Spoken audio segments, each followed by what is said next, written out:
De agradecer ao professor Márcio, que nos procurou para fazer esse pré-evento junto como parte da programação da Semana de Comunicação, que tem a abertura oficial amanhã também com o professor Sebastião. De já obrigado, professor. E, enfim, ficamos muito felizes de ver vocês aqui hoje, apesar dos problemas que estamos enfrentando, né? Que já foi mencionado mais cedo. Então, obrigada, professor Márcio, pela parceria. Aguardamos vocês amanhã também aqui para a abertura do evento. Bom, vamos lá. Professor Sebastião Esquirra, está aqui ao meu lado, é mestre e doutor em Ciências da Comunicação pela Universidade de São Paulo, fez pós-graduação, fez pós-doutorado nos Estados Unidos e Espanha, atualmente é docente da Universidade Metodista de São Paulo e foi coordenador por 9 anos do programa de pós-graduação em comunicação da Metodista.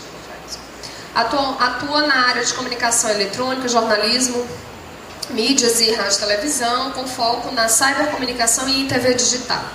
Em suas atividades profissionais, interagiu com colaboradores em coautoria de trabalho científico, tem livros publicados, capítulos de livros e é organizador de livros também. Era para tirar tudo isso. Mas, enfim, estamos aqui com o professor Sebastião. Ele vai falar, a palestra dele é sobre mídias digitais fundidas nas nuvens e plenamente conectadas. Eu vou passar a palavra ao professor Sebastião. Obrigado, professor, pela presença. Bom, mais uma vez, boa tarde a todos. Eu agradeço a professora. Em virtude do que eu constatei que nós teríamos de palestrantes aqui.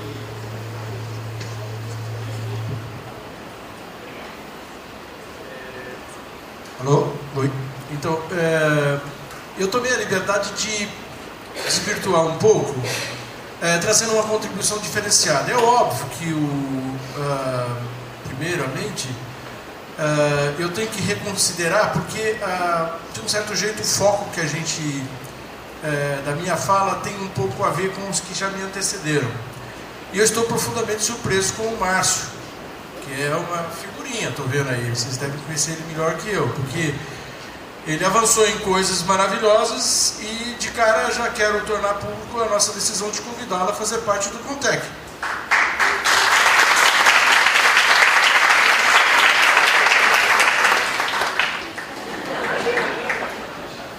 É verdade, porque eu desconhecia isso, nós temos trocado bastante e-mails, e fico surpreso, porque tenho andado por aí e não conhecia um grupo de pesquisa fazendo pesquisas aplicadas, com tanto destemor pelas críticas, com tanta coragem e com tanta eficiência. Então, Márcio, eu quero parabenizar você mesmo, porque nós lá na Metodista, nós iniciamos há 6, 7 anos atrás o Contec com o perfil de fazer o que você está fazendo.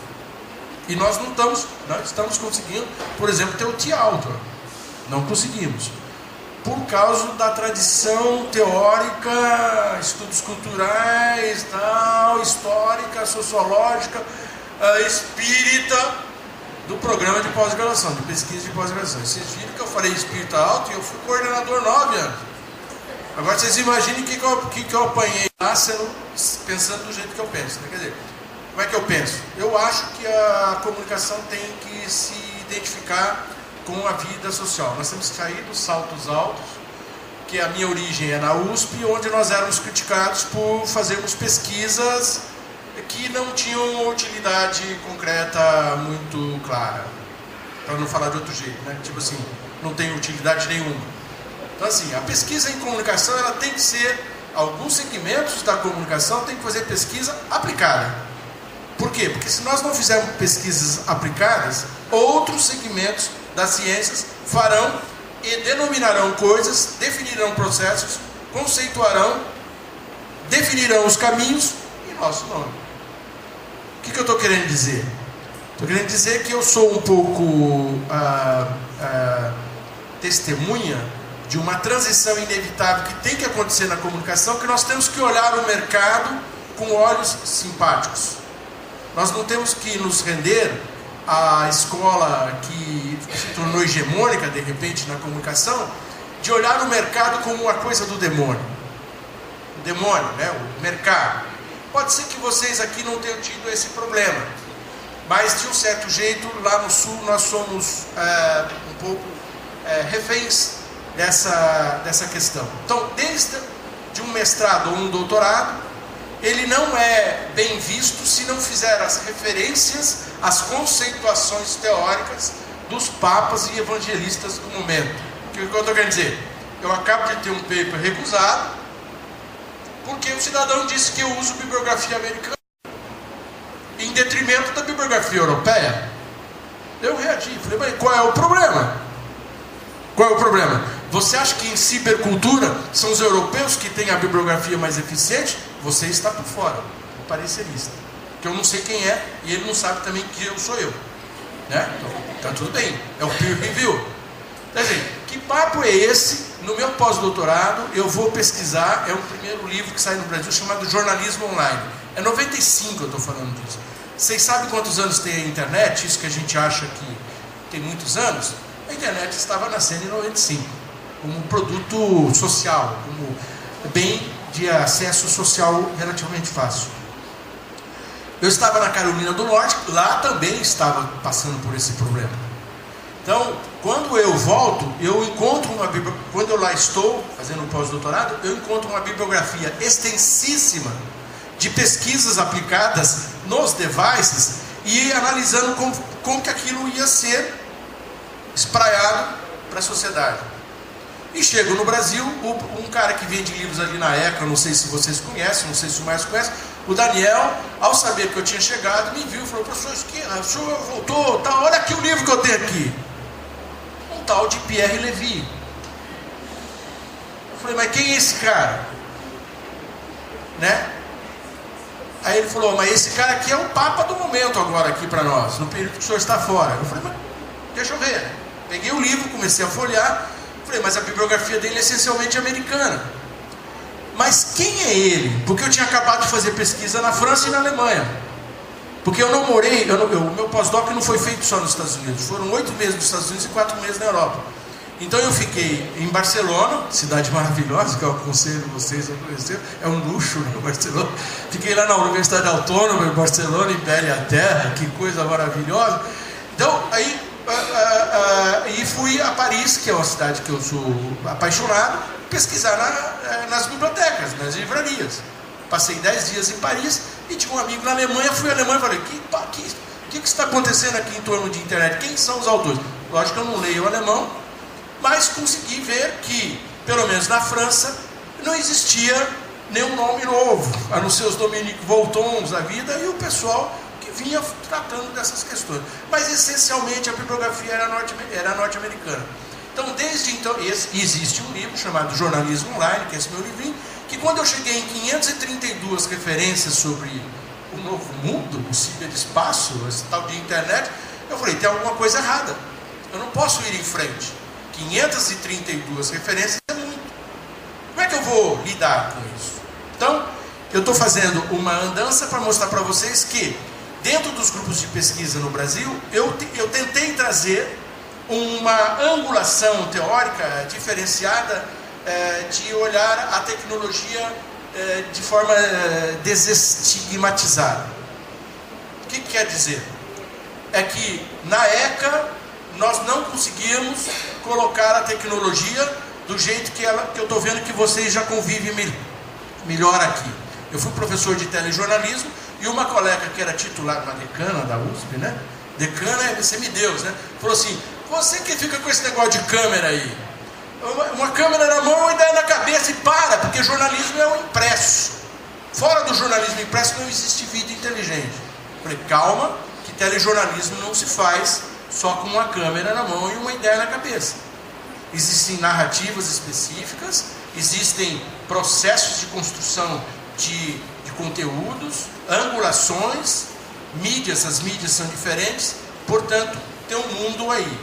Essa briga minha, ela acaba sendo esbarrando, ela acaba sendo desarticulada com a chegada da internet, que é o pós-doutorado. Então eu trago a primeira disciplina de jornalismo online para a ECA, Nós montamos um laboratório lá com o professor Marques de Mello, que vocês devem conhecer, foi diretor e meu orientador de mestrado e doutorado. Então nós lançamos uma disciplina chamada jornalismo online, com um nome em inglês mesmo.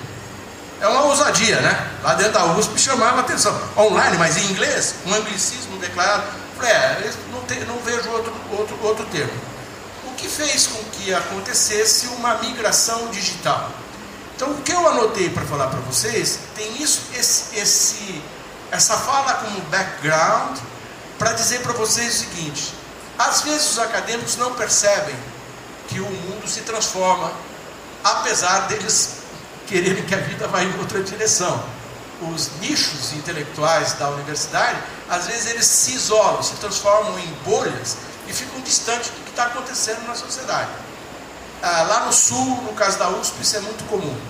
Então eu dizia para eles e quero comentar com vocês: o mundo se tornou digital. Concordem os comunicadores, os filósofos, os historiadores, não adianta. O jornalismo, a comunicação, ela é baseada em tecnologia. Não existe tecnologia. O Walter falou até do óculos. É lógico, nós vivemos cercados por tecnologias. E nós não podemos confundir tecnologias com técnicas. São coisas absolutamente diferentes. É só pegar um dicionário ou pedir para o seu professor te ajudar a conceituar epistemicamente isso. Tecnologias, elas estão espraiadas na nossa vida. Elas fazem parte do nosso cotidiano. Um dia elas estarão inseridas na nossa pele. Vai chegar um dia que eu passo por aquela porta e alguém vai saber que passou ali um cidadão com RG tal, com tipo sanguíneo tal, e que está indo para casa agora. E eu passo em cima de uma ponte, perto de um poste, o poste lê que eu também estou lá. Cenário também preocupante esse, porque aí vamos ter controle do que nós fazemos, né? Aquele cidadão, aquela cidadã que quiser dar uma escapadinha, fazer alguma coisa diferente, pode ter as suas pegadas rastreadas. Pasmem, isso já acontece. Não é cenário de futuro. E aonde estão os comunicadores? Os comunicadores ainda estão falando de antropologia, resgatando estudos culturais. Não que isso não seja importante. Eu ainda não falei a palavra aqui, né? Semiótica. Não falei, eu me controlei. Eu não me controlei com o Pierre Levy, que falei mais rápido, mas vocês perceberam que eu não tenho lá muita simpatia por ele. Mas isso está acontecendo, apesar de as pessoas concordarem ou não. Então eu acho que dentro da comunicação, eu já estou um pouco tempo na comunicação, para dizer para vocês que é importante que tenham pessoas com essas angulações, que façam estudos sim de semióticos, que façam estudos sim de estudos culturais, de história, de recuperação de personagens. Mas é necessário que a academia conviva e aceite pessoas como nós, Márcio, que querem angular a compreensão dos processos comunicacionais intermediados pelas tecnologias que permeiam a nossa vida no cotidiano. Não é verdade? Eu não tenho um carro que agora, se der um problema, vai num lugar, o cara conecta um computador? Como é que é? Você vai fazer um exame de ressonância magnética, tem uma máquina de altíssima complexidade ali. Nós convivemos com isso. Não tem retorno. O mundo se tornou digital.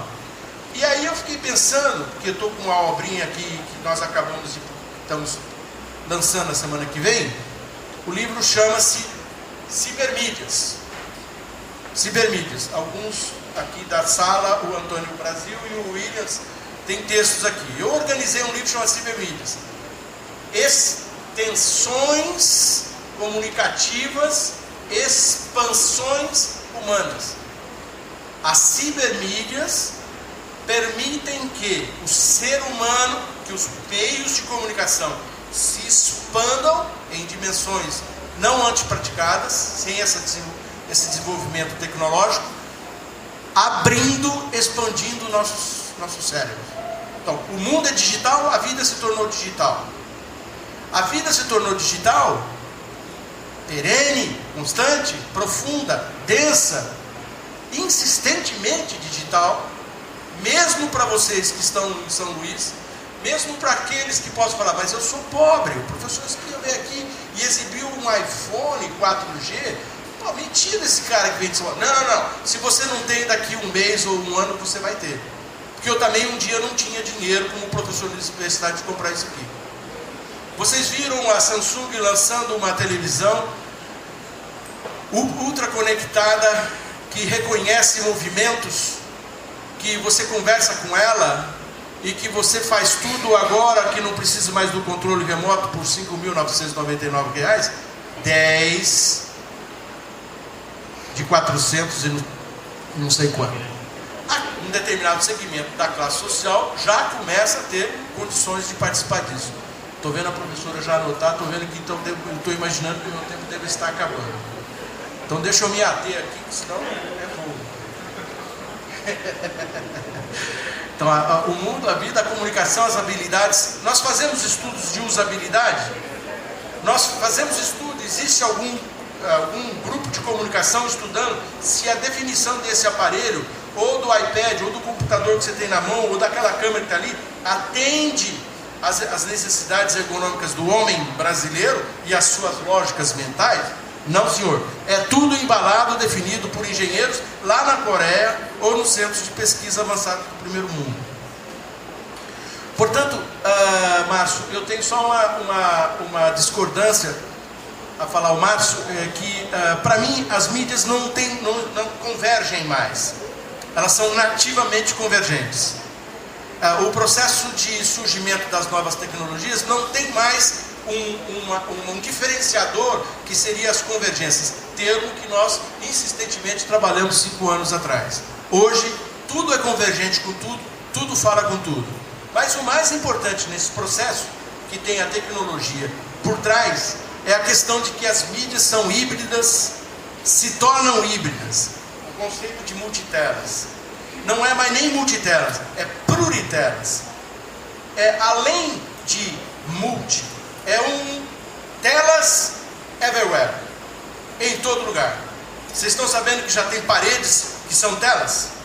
Paredes. Você vai entrar num quarto que está revestido como se fosse por um papel de parede, e que ele identifica que a sua filha está chegando, são 4 horas da tarde, e ele muda a tonalidade e muda a luz simplesmente por serviços ubíquos instalados nos processos de comunicação. Identificação, atendimento de necessidades ou de preferências. Então, a convergência é total, é nativa, os novos displays se tornam híbridos e perenes, mas temos uma questão que eu alertaria os colegas aqui da mesa, tentando terminar, para falar para vocês que é a minha preocupação do momento, é largura de banda. Eu acho que a indústria vai atender plenamente as necessidades sociais por equipamentos, né? Aparelhos.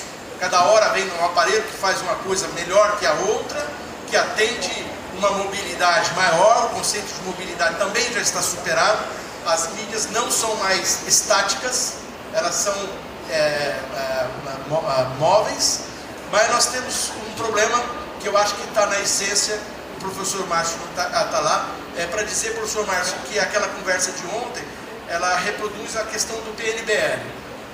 O governo tem que fazer um esforço gigantesco para definir um programa nacional de banda larga que permita, para você que tem um poder aquisitivo, faz uma universidade e tal, não sei o quê, mas também para a escola da periferia ou do Rincão do Maranhão, não é só do Maranhão, mas de todo o Brasil, que chegue nas escolas, chegue na casa das pessoas, uma conexão para que a inclusão digital se faça merecer num esforço do Estado de promover acesso aos bens para toda a população.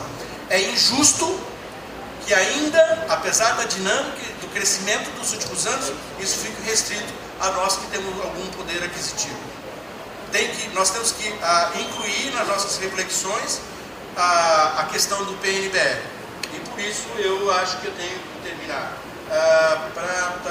Tá bom. O Contec é um grupo de pesquisa que pretende reunir pessoas que queiram fazer pesquisas aplicadas. Nós estamos abertos a vocês.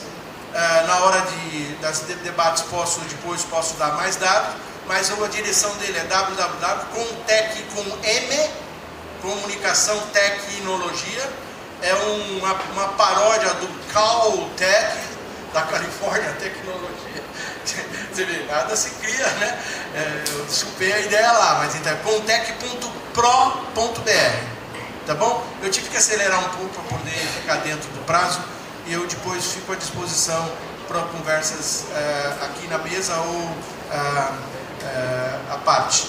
E quero deixar claro o meu reincidente agradecimento ao professor Márcio, à Universidade Federal do Maranhão, por essa oportunidade de estar aqui com vocês. Tá bem? Muito obrigado.